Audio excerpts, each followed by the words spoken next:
Hello, how are you? Today we will talk about transformational leadership and team performance. What we will do is we will discuss transformational leadership, team performance, and how these two relate in order to get the best of your team. So what is the presentation about? Is you will be able to identify two transformational theories. You will be able to articulate the components of a team process. You will be able to identify the 4 I's of transformational leadership, and you will be able to identify the relationship between teamwork process and the 4 I's of transformational leadership. So what the research is about transformational leaderships, we have several researches talking about that. The first one that we have presented here is the improving multifunctional team innovation process. So the transformational leadership helps to create team innovation. The second one is decision making skills through the use of transformational skills. So you are not the transformational leader, not only help to improve the innovation of the team, but also the decision-making skills. That's because they give a trust on them. Transformational leaders are also likely to increase the group performance. That's what we want to discuss, what we can do as a transformational leader to increase our team performance. There is also research, that research is a little old, it's 2002, in which face-to-face teams tend to be lower than higher performance than virtual things. This is discutable now because 2002 to 2023-24, we already increased a lot the technology, so that I will take it to the grain of salt. Let's talk about team performance components. We have 3 major components in order to have a great team. The first one is cohesion. Indicates the degree in which members of your team are motivated. So how these people are working together, how they're motivated. So how do you measure motivation? Well, people limit absence, so you won't have people not coming to work for any moment. You will have the team will be involved in the activities. There will be more coordination between them, more communication, the job satisfaction is higher, and also the productivity. That's when we start saying, or there's a cohesion on our team. The second one, which is highly related with cohesion, is communication. And that will distinguish an effective versus ineffective team. The team as an entity has to be able to listen each other, to openness to suggestions, and they have to provide prompt and relevant feedback. They cannot just have a conversation and say nothing. There is also a feedback, relevant, so there is an interaction, and that will create a high performance team. And the last C is the conflict management. It's very important because you will have conflict. How you will manage that conflict, how the conflict is managed in this team. So when this conflict is when 2 or more members of the group have a disagreement. It will be harmful if the conflict impedes the group to think clearly, and not having conflict is also harmful because you really want to have that interaction, and interaction, they have conflict, and you want to create the ability to solve conflicts together. Now let's talk about transformational leader. According to your book, the book Leadership Know-Hows, transformational leader is when you go to a process that changes and transforms people. And you change and transform people for good, for good things for the company and for themselves. There's 4 I's to identify a transformational leader. The first I is the leader has to have an idealized influence, a charisma. The leader is a model to follow. People want to follow the person. People want to do what the person is doing. They admire the person. And these behaviors include you instill pride in others, so people feel happy, proud, being working with you. They feel that you push the staff members to go beyond their self-interest. So the team will quickly learn that it's not about themselves, but it's about a group decision, a group activity, and that will create that charisma. And they provide assurance, so assurance that things are going well. So try to think about a leader who have these characteristics, and I cannot think other better than Martin Luther King. He was a visionary.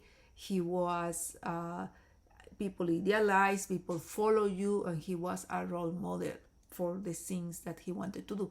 If you read the I Have a Dream speech, it's really a vision on where he wants to go, where he wants all the followers to go. So that's an excellent example. The second I is inspirational motivation. So the leader is inspirational. The leader expects high performance from the staff and promote confidence in the achievement. He say, I believe you will do it. I believe that inspiration and motivation give it the trust on them that change a lot. So the leader is optimistic, have to talk optimistic about the future, and they have to be able to articulate a compelling vision. So where we're going and what we will do, and then be happy and assure your team that you will do it together, and also trust on their abilities. So in that case, you will be an inspirational motivation, the second I, to become a transformational leader. An example of that kind of leader is Mother Teresa. She make an effort on behalf of vulnerable children, receive a Nobel Prize, and then he really inspired people to be like her. He really inspired people to their goals, to the mission. So it's a good example of a leader who have this characteristic. The third E is intellectual stimulation. Promotes intelligence and rationality, encourage others to solve problems, and then not just stories. The person wants the team to start being innovated, created in order to solve the problems, elevate that critical thinking. So how the behavior of this transformational leader is, will seek different perspectives, suggest many ways to finish a task or create a task, and they will encourage rethinking of ideas. A great example of a leader who have intellectual stimulation is Steve Jobs. There is a lot of information how Steve Jobs pushed his teams to be innovative and creative when he was in the Mac industry. The last I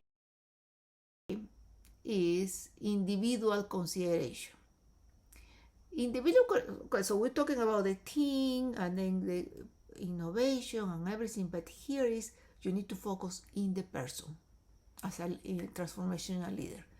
You provide personal attention to staff members.